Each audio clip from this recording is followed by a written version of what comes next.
Hey, what's up? Hopefully everyone's doing okay. So we are on week 28, so 28 out of 50, and the readings for this week are Ecclesiastes 1 through Isaiah 9. So we go through Ecclesiastes, we go through Songs of Solomon, and then we start Isaiah. I think that's it, right? Yeah, this is Ecclesiastes. And Ecclesiastes is written by Solomon. The words of the preacher, the son of David, king of Jerusalem. Calls the words of the preacher. It's interesting. It calls himself the preacher, or at least the people that wrote it under his words call him the preacher. You don't really see Solomon referred to the preachers very much. So I still have with same thing I have with Proverbs and Psalms. I just have kind of different emotions that are both in Psalms, Proverbs, and Ecclesiastes, because we're kind of doing the same thing with Ecclesiastes. I have for Monday I have anger. So anger, it's important to have anger. I think it's like an important emotion to have, maybe just to be able to control yourself or show that you can control yourself, or also to be able to control behaviors or be able to exhibit certain behaviors.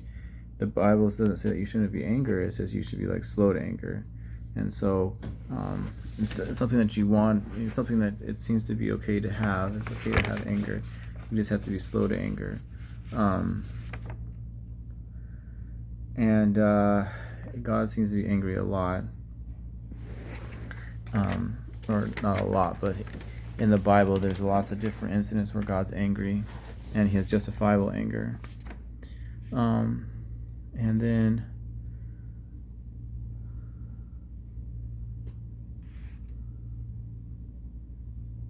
Monday of anger, and then Tuesday I have love. For me personally, Tuesday was a really big day for me. And it was really cool that love was like the theme of the day. I didn't know it at the time. I didn't even know that the day, I don't think, at least I wasn't recalling in my mind, that love was like the main theme of the day. But it was just a really impactful day of my life, I think. And I'm really grateful for the day. I'm grateful for the events of the day. And so, you have, like, I guess the question is does everybody only have a certain amount of love to give? And I think in this point in my life, I think that I thought about this a lot, and I think that everybody only has a certain amount of love that they can give. There's only a certain amount of yourself that you can give, and so, but you're supposed to love everybody. How can you have a certain amount of love if you're supposed to love everybody? How can it be limited if you're supposed to love everyone? And is there different types of love?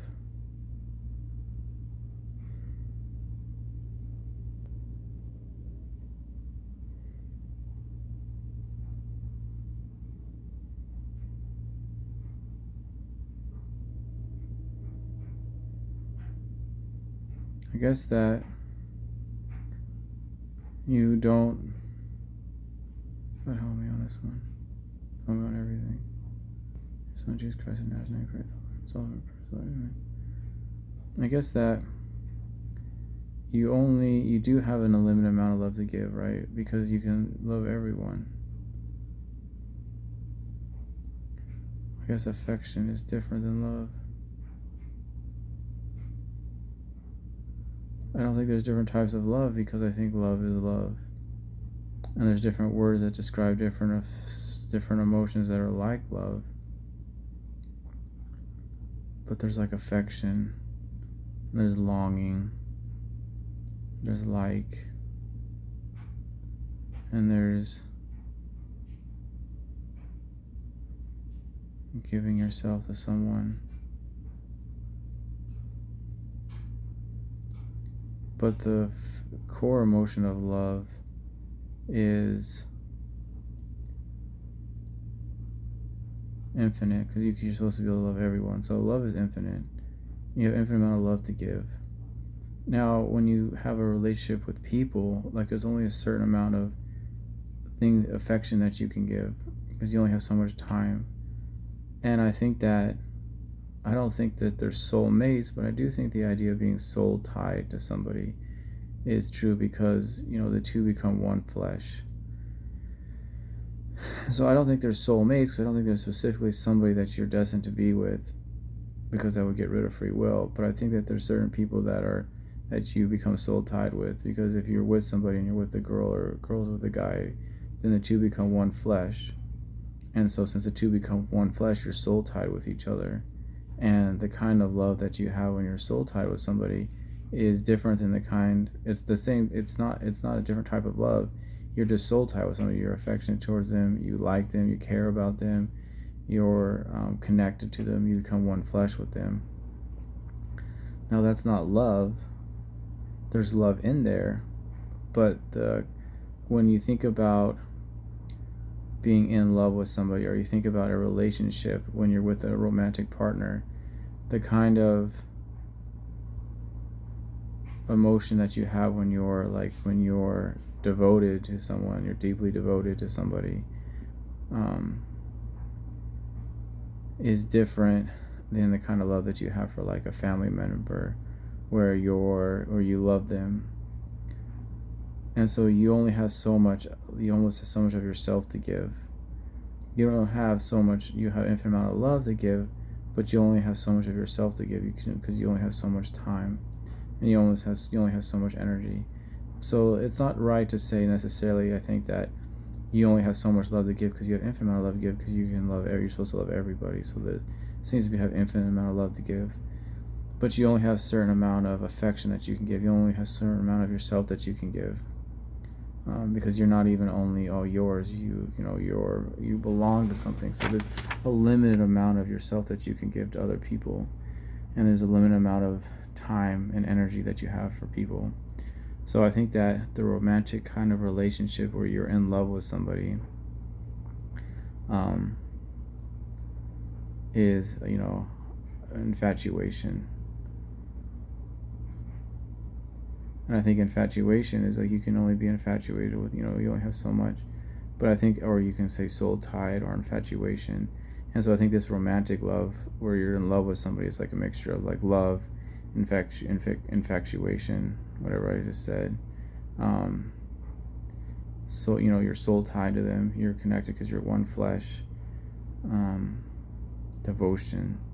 And so you have all these different emotions that coincide with romantic intimacy, right? There's intimacy, there's all the other things too. So it's like a mixture of all these different emotions that you have when you're with somebody, when you're married to somebody. Can you be, and you have a wife and you don't have a wife? I think that today it's really hard to marry somebody, so I think that you can have somebody who, like, God would consider your spouse, even though you're not married to them in man's eyes. But you can have somebody that that's a spouse to you, and so in God's eyes you're married with them. And you would be married under man's eyes, and you would be married just the same if you were married to somebody else. So that's like a spouse. So I think that you can have somebody that's like your spouse, even though that you're not legally married to them in man's eyes, because men are evil, and so you might not even have the opportunity. But in God's eyes, you're married to them. Is that possible? I don't know. It's possible. It's a difficult one, because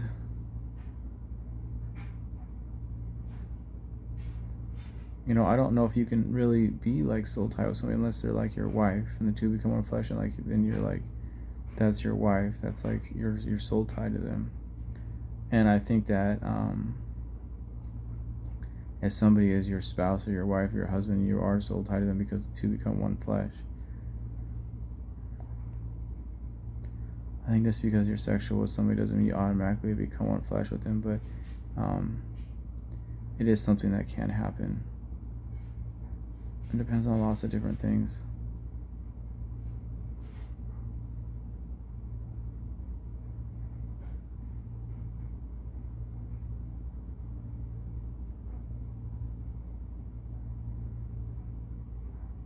But it's something to think about, and I don't really know. It's something to contemplate. It's something to kind of mull over in my mind.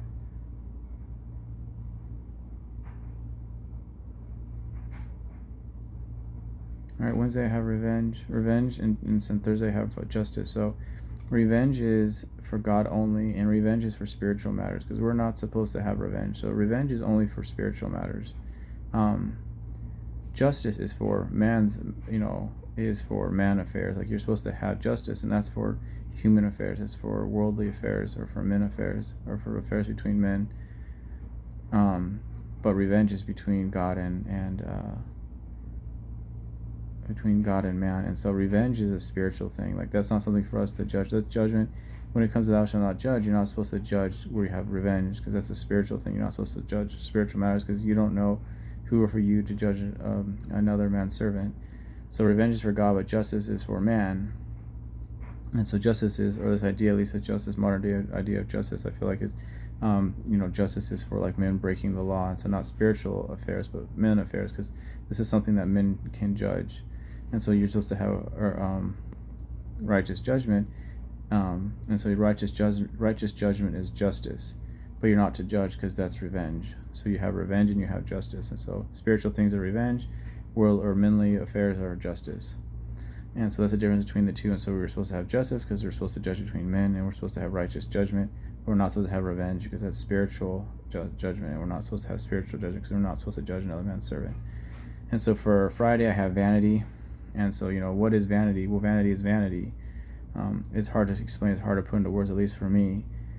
It says vanity and everything is vanity and vexation of spirits. So I think vanity is the idea that things that you have on this earth are going to amount to anything long term. And so you have things on this earth that are going to help you grow, or that are there to have certain purposes, but they're not supposed to be long term. These aren't things you're going to take with you. And so the idea that these things are going to be something that's going to be taken with you, or that your worldly position, if it's grandeur, that it's going to affect you spiritually or long term, that's vanity.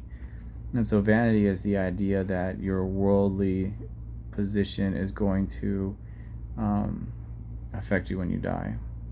And it's not. That's vanity. Or the things that you have, the possessions you have here on earth, you're going to take with you when you die. That's vanity. It's all vanity and vexation of spirit. So it's the idea that, you're vain, the idea that what you have right now, who you are right now in this world, matters in the next. And so I think that's vanity. Like, who you are spiritually, like, that matters in the next world, but who you are, physically in this world, that's not going to matter in the next world. It's not. You can't take it with you. And the idea that you can't take it with you, that's vanity.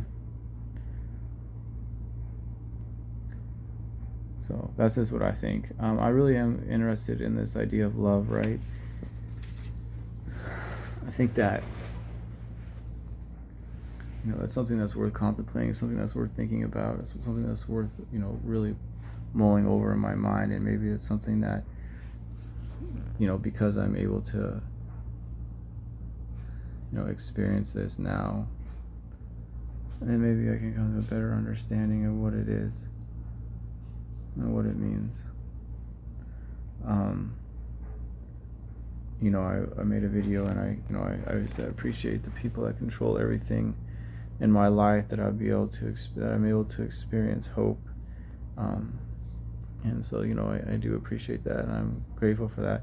And, today I want to say I'm grateful for the people that control everything, that I am able to experience love today. It's not something that I had thought that was possible. I do appreciate it a lot. I'm grateful for what I have, the opportunity that I have. I'm grateful for a girl in life.